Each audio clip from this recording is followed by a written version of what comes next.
show. I'm with Crystal Doris. Yes. How are you doing? Hi, I'm Lovely doing to so see well. you. Lovely to see you as well. You know, we caught up many times before, but it's the first time your company has been in Munich. Is that right? Yes, we're so Wow. excited. I bet you It's are. a big deal for us. It's taken a lot of work to get here and quite a few years of thinking about it and working towards it. So this is pretty much a dream come true for us. Now I know that you are a vastly experienced collecting family. Yes. And you spend a lot of your time digging up Colorado, and you find these wonderful things like these fantastic microclines, Yes. Amazonites. It's absolutely amazing. So you brought a selection with you. We sure did. We brought some pieces that we thought our European collectors would really appreciate. Yeah. I know a lot of collectors in Europe really like small cabinet-sized pieces. Right. They're also looking for a nice American classic, which is the Amazonite and Smoky Quartz Totally. combo. So we were really looking for good color, nice clarity on the Smoky Quartz, and a nice balance. Right, and I know that I've seen some videos of you collecting, and the enthusiasm you have and your family when Yeah. you find a pocket is infectious. Yeah, So I thank suppose you. every time you see one of these specimens, you know exactly when it was found, who found it, how you felt. Yes, I mean, honestly, we say it so easily. It's like treasure hunting. Yeah. And there's no other way to explain that because it really is treasure hunting. We're looking at specimens that have never been seen before by anyone, and we're finding them. So it is infectious when you see them. If anybody comes to our claims and digs with us, they feel that same amount of ecstatic kind of energy that we put out as well. And I suppose it's amazing to actually see these things in situ.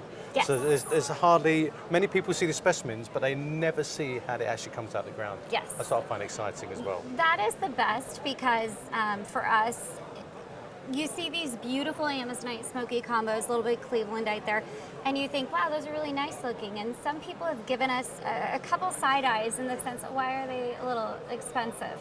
Well, the reason is that obviously, like when you have incredible clarity, color, quality, intense saturation of Amazonite with a smoky quartz, it's very rare. They typically like to grow in a pocket, not with each other. I mean, they grow at different temperatures, so they try to force each other apart. Right, and in our pockets, it's common, and you'll see this, with a lot of pegmatite pockets, you'll see this. We do repair work. These are the best of the best. Yeah. I mean, these are like the top 2% of the pockets that we find. We find many pockets that don't come to fruition when it comes to the crystallization or the color, or unfortunately in some instances, we end up not actually being able to clean them fully because the iron or the manganese is so thick and so encrusted in the Amazonites that whatever cleaning process we implement, we can't pull it out. Right, yeah. So let's go take a look at some of the goodies. Go for it, lead the way. Yes, of course.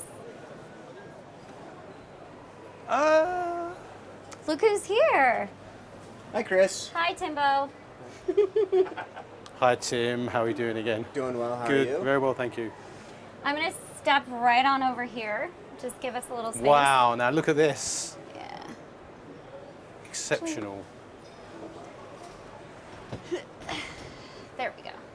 What do you think? Amazing. Yeah. So these You have are amazing stuff outside, but as you say, this is the top tier, the Yes. best that came out of your claims. yes, and this is the best in over 30 years. And still coming out. Still coming out. Obviously, it's rare to get top quality pieces. So these are two new specimens that we just prepared. Tim and Dad have both been working really hard on these. This one is from our Kestrel pocket, and it has a really predominant smoky on it. An interesting habit, though. Very, very interesting habit. Elongated, yeah? Uh-huh. Very interesting habit. A little bit of Clevelandite on the inside as well as nice saturation on the smoky quartz. The great thing about those smokies, the tip is perfect. Yeah. Yep. Which, as we know, is very difficult to get.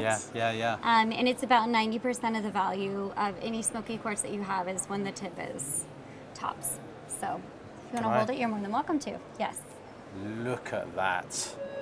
I love that tabular quartz. Look at the quality of the Amazonite. Look at the quality of that. The colour. And the beautiful Clevelandite, yeah? Yes. Pure white Clevelandite. All round as well, look. It's good from all sides. It's It's a really nice piece because it has a predominant face Yeah. that shows forward, Shows right which at is you, great. yeah. It's going to take place at 3:30 p.m. It's so clean. Obviously, when they come out of the pocket, they look nothing like this. Yeah, they are No, rather oh God, dirty. no, they're covered in iron or they're covered in manganese, and again, that cleaning process can be for us anywhere between, like, on the short side 9 months, which is rare, or 18 months on the long side. Again, depending on how these specimens decide to clean up. This was found actually in 2007. 7. Okay, older. right. 2007, but I had finalized the completion of the pocket, and I put this piece aside, not repaired, not restored, not Wow. cleaned. Wow. And I finally dug it out of storage and got it prepped for the show in time. So Oh, it's brilliant. it's one of those I kind of forgot about. Not but in it's a bad way. It's a just, good thing to forget about. Yes. So. Yeah. This is an Amazonite with white cap and smoky quartz. This is from our most famous Wow. white look cap at pocket, which is that. our poker tip pocket. It's Poker chip pocket. Yes, so we call it the poker tip because it looks like there's little poker chips on the top, perched on the tops of those Amazonites. But as you can see, the contrast is just ridiculous. That is incredible. And the translucency of the quartz as well. And it's these tapering prisms, isn't it? Very indicative of your localities that you mine. Yes, very much so. The neat piece that I love, and I know this is silly, but keep turning it around. Should I go that way? Yes, I love that this piece is very displayable from all areas. all and sides. look at those little white Oh, caps little right steps. there. It's like little stair steps. They just look fantastic. That is really great. I love the colour zoning as well. It just adds another dimension to it, Yes, doesn't it? it sure does.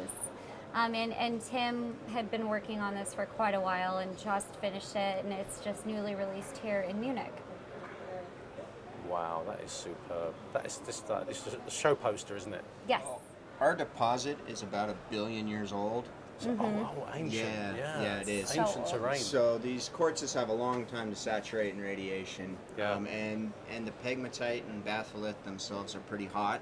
Right. Background radiation is actually very high. Really? The Pikes Peak batholith, it's higher than 99% of the world. Right. So you already have, radiation suppliers or background radiation that's pretty high. So you're going to get really dark quartz crystals like this Like one. that one, Yes. huge. Yeah. Yeah. And while this one, obviously your radiation is not as impacted from the side. So something here was blocking that area from getting saturated with the radiation to cause complete black. So this particular piece is an American Mineral Treasure Classic. It was featured in the 2008 American Mineral Treasures exhibit. At Tucson, that was at Yes. Tucson, wasn't it? Yeah. Yes, That was an awesome exhibition. it sure was. It was beautiful. Unforgettable. Yes, yes. So again, Wow, this was look in at our the quality. yeah, it was in our private collection, and we kept it there until this year. And I think it was a great choice to bring it just to showcase the variety that we have available in Colorado. What is interesting is there's a Manabok right here. This Yes, is a Manabok twin. that Right, too. yeah. And prior to our main production at the mine, finding a specimen like this was exceedingly difficult and exceedingly rare.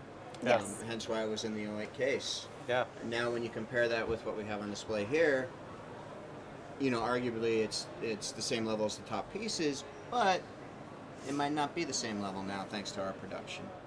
So I have one more piece that I'm going to show you Okay, here. thank you. Okay. This is a pretty unique piece. It's from our lightning pocket. Wow. And this Amazonite and smoky quartz combo, That sounds quite ominous. The lightning pocket. Yeah, pretty sure Are they lightning. hiding? There was lightning going on during that pocket. Wow. Lots of look it. At that. A huge plate. What's unique about this particular plate is we have two different twinning Okay. going on. We've got the Carlsbad here, Wow. and then we have a Manabok on the inside. Both very rare to get in Amazonite. You can obviously find them in microcline fairly often, but to have, the Two, stats, that's really unusual. to have It's two, usually unusual to yes. get twins anyway, but two on the same piece. Yes, to have the Incredible. saturation, to have two on the same piece is very difficult.